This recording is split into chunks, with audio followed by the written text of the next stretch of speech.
घोटाळ्यासंदर्भातली शिक्षक भरती घोटाळा प्रकरणाच्या चौकशीसाठी पोलीस विभागानं आता विशेष चौकशी समिती गठीत केली आहे. नागपूर पोलिसांनी सखोल तपास करण्यासाठी पोलीस उपायुक्त राहुल मदने यांच्या नेतृत्वात एकूण 9 सदस्यांची विशेष चौकशी समिती स्थापन केली आहे. बोगस शालार्थ आयडी घोटाळा प्रकरणांमध्ये राज्यस्तरीय एसआयटी स्थापन करून चौकशी करण्याची मागणी सगळ्या स्तरावरती केली जात होती.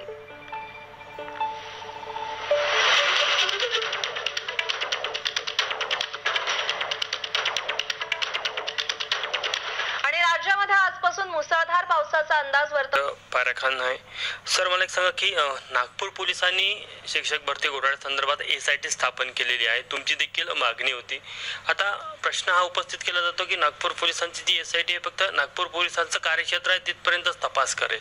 तुमची जी मागणी होती की राज्य सरकारने करावी, आता काय सध्या स्टेटस तुमचं? मेरा रिक्वेस्ट है महाराष्ट्र के श्री जो सीएम है श्री देवेंद्र फडणवीस जी से कि ये जो पूरी एसआईटी पूरे महाराष्ट्र के लिए होनी चाहिए. सबसे ज़्यादा जो बड़ा लफड़ा है जो हमने इतने जिलों में चेक किया तो ये अकोला जिले में है. अकोला, अमरावती, मालेगांव, धुलिया, उसके बाद तुम्हारा नासिक, यहाँ बहुत ज़्यादा फ्रॉड है. शिक्षा के नाम पे इतना गोरख धंधा चल रहा है कि मैं आपको बता नहीं सकता. मेरे पास वाशिम, बुल्ढाना सब जगह की कंप्लेंट है. तो एग्जाम्पल बताएंगे जिससे क्या लोगों को, दर्शकों को पता चले कि स्कैम किस तरह हुआ? देखिए स्कैम इस तरह है कि जो टीचर नहीं है उनको टीचर दिखा दिया. स्कूल में 10 टीचर की जगह वहाँ 2 ही टीचर काम कर रहे. कई जगह स्कूल ही नहीं है, कई जगह बच्चे ही नहीं है. सरकार का पैसे का गलत इस्तेमाल कर रहे. सरकार का जो फंड है उसका गलत इस्तेमाल कर रहे. सरकार जो पैसे स्कूलों के लिए देती है, साफ सफाई के लिए देती है, स्वच्छ जल के लिए देती है, तो वो सब कुछ इस्तेमाल नहीं हो रहा. और माइनॉरिटी स्कूल है, सारी की सारी माइनॉरिटी स्कूल है. एक सैयद कमरुद्दीन करके हमने अकोला में एक बड़ी कार्रवाई करी थी, तो उसकी स्कूलें मैंने काफ़ी सारी चेक की. स्कूलें इतनी गंदी है कि मैं आपको बता नहीं सकता. बच्चों का यानी बैठने के लिए प्रॉपर जगह नहीं, वहाँ टीचर प्रॉपर नहीं है, सारा भ्रष्टाचार. एक उसी के स्कूल का एक केस मेरे पास चल रहा है, तो उन्होंने अनुकंपा में क्या किया कि जीवित व्यक्ति के बच्चे को लगा दिया. तो इसमें शिक्षण अधिकारी भी कहीं ना कहीं मिले. तो नीलिमा गौरे करके अमरावती की एक अधिकारी, उसके पास जांच चल रही है, डीडीए मेरे ख्याल से, और सुचिता पाटेकर करके डीडी है. तो ये सब उसकी जांच कर रहे हैं. तो लेकिन अभी तक उन्होंने इस पे डिसीजन दिया नहीं. तुमची काय मागणी की याचा जो दायरा आहे हा पूर्ण राज्यभर असायला पाहिजे आणि त्या अनुषंगाने राज्य सरकारची एक एसआयटी असायला पाहिजे. हाँ, ये राज्य सरकार की एक एसआईटी होना चाहिए और जो पूरे महाराष्ट्र में काम करे, क्योंकि भ्रष्टाचार लातूर, नांदेड़ सभी जगह है. सरकार का हजारों करोड़ रुपए जो एजुकेशन माफिया है ये डकार जा रही है. तो ये इस पे जांच होनी चाहिए और जो अपराधी प्रवृत्ति के जो लोग हैं उनको अंदर जाना चाहिए. अभी मैं बता रहा हूँ अकोला का जो शिक्षण जिसकी सारी संस्थाएं है सैयद कमरुद्दीन, उस पे कम से कम 47 केसेस लगे. 47 कई उसमें वहां तक उसको तड़ी पार भी लगा, तब भी वो स्कूलों को छोड़ना नहीं चाहता. तो कहीं ना कहीं तो गलत हो रहा है.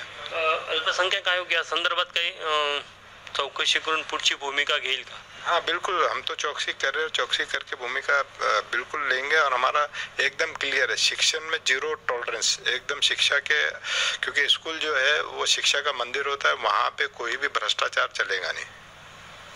तर अल्पसंख्याक आयोगाची काय पुढची कारवाई कशा प्रकारे असणार आहे? हम तो जितने भी 36 जिले हैं, 36 जिलों की स्कूलों की जांच करेंगे और सरकार को अपनी रिपोर्ट देंगे और शिक्षण अधिकारी को बोलेंगे कि इन पे तुरंत अगर कहीं भी गलत मिलता है तो उस पर तुरंत एफआईआर करे, तुरंत गुन्हा दाखिल करे और उसकी मान्यता रद्द करे.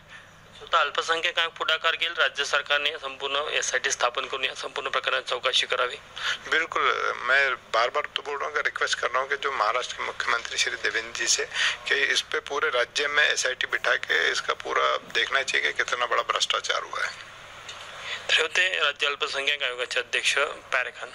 क्वालिटी और कंसिस्टेंट परफॉर्मेंस के लिए सिर्फ सिल्वर पंप नाम याद रखना. भाऊ, शासनाने नेमके संच मान्यतेबद्दल काय नेमके आता नवीन जी आर काढला, यामुळे विद्यार्थ्यांचं आणि शिक्षकांचं काय नुकसान होणार आहे? तुम्ही काय? सगळ्यात मोठं विद्यार्थ्याचं नुकसान होणार आहे. काय झालं, 61 ते 90 असं म्हणून 3 शिक्षक दिले आणि 61 ते, मी एकच सांगतो त्यातलं उदाहरण, एवढं सांगत नाही बसत, 61 ते 90 पर्यंत त्याच्यातही त्यांनी किमान मर्यादा 76 ठेवली. म्हणजे जर 75 जर असन तर तुम्हाला 3 शिक्षक भेटणार नाही, 2 भेटन. आता 70-75 विद्यार्थ्याले जर 2 शिक्षक दिले तर शाळा चालन का? शाळा चालल्या नाही तर गावातल्या पोरीचं शिक्षण सगळं वाटोळं झाल्याशिवाय राहणार नाही. तुम्ही खाजगी शाळेमध्ये 15 विद्यार्थ्यामागे 1 शिक्षक दिला जातो. सरकारला तिजोरीतला भार कमी करायचा आहे माझा सरळ आरोप आहे का हे सगळे अनुदानित शाळा बंद करून तिजोरीचा भार कमी करून इथे अदानी अंबानीच्या घशात ह्या शिक्षण क्षेत्र घालण्याचा व्यवस्थित प्लॅन आहे आणि तो आम्हाला हाणून पाडायचा आहे. पहिले जातीनुसार शिक्षण भेटत नव्हतं, आता पैसा नाही म्हणून चांगलं शिक्षण भेटत नाही, दर्जेदार शिक्षण तर देऊ शकलेच नाही. पण आपण जर पाहिलं राईट टू एज्युकेशनमध्ये काय म्हटलं आहे, राईट टू एज्युकेशन म्हटलं आहे का 1 ते 14 पर्यंत म्हणजे 6 ते 14 पर्यंत सगळ्यांना शिक्षण हे अनिवार्य आहे. आणि तुम्ही सगळ्यांना शिक्षण अनिवार्य म्हणता आणि एक विद्यार्थी नसला तर शिक्षक कमी करताय, तर राईट टू एज्युकेशनच्या कायद्याचं उल्लंघन सरकारनं या कायद्याच्या माध्यमातून केलेलं आहे. त्याचा आम्ही विरोध करू आणि हे जर तातडीनं हा शासन निर्णय मागे घेतला नाही, याच्या दुरुस्त्या जर केल्या नाही, तर पुढचं आंदोलन थेट शिक्षण मंत्र्याच्या मंत्रालयात झाल्याशिवाय राहणार नाही.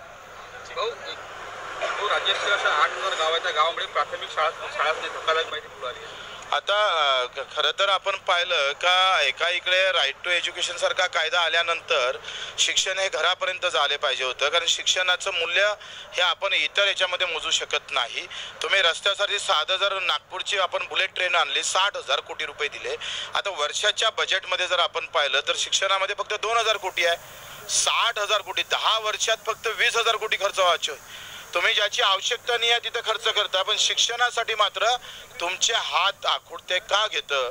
आणि त्याच्या एकंदरीत प्राथमिक शिक्षण तरी आम्ही पाहतो खेड्यात गावात भेटलं पाहिजे, याची जबाबदारी सरकारनं घेतली पाहिजे. आणि ते जर न घेता उलट ते आहे ते शिक्षण संस्था बंद पाडून पुन्हा उघड्यावर आणण्याचा प्रयत्न होत असेल तर त्याचा आम्ही निषेध करू. महानगरपालिका निवडणुका तोंडावर आलेल्या आहेत. अमरावती महानगरपालिकेची निवडणुकीत देखील होणार आहे. त्यापूर्वी महायुतीमध्ये जातो जर आपण पाहिलं तर रवी राणांना विरोध केला जाते. महायुतीमध्ये राष्ट्रवादीकडनं अजित पवारकडनं रवी राणा जर महायुतीमध्ये असतील तर मग आम्ही महायुतीत राहू नाहीत असं म्हणतात.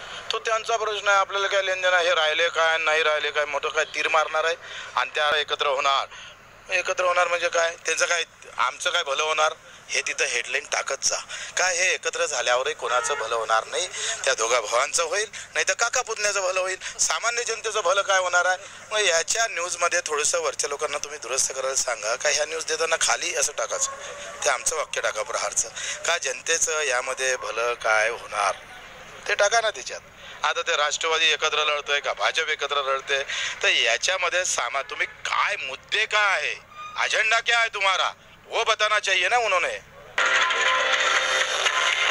झालेलं आहे त्याचा आमचा तपास चालू आहे. सायबरचा असा विषय आहे की सायबरमध्ये जेव्हापर्यंत कन्क्लुजिंग एव्हिडन्स मिळत नाही आम्ही त्यांच्यावर कारवाई करत नाही आहे. त्यामुळे आता यांच्या ऑफिसचे कोणते लोकांचे मोबाईल नंबरचे IP ॲड्रेसेस त्या लॉगमध्ये मिळतात त्यांच्यावर आम्ही पहिल्यांदा कारवाई करणार आहे.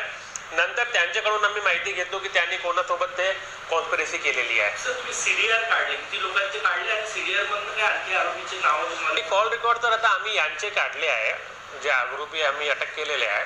आणि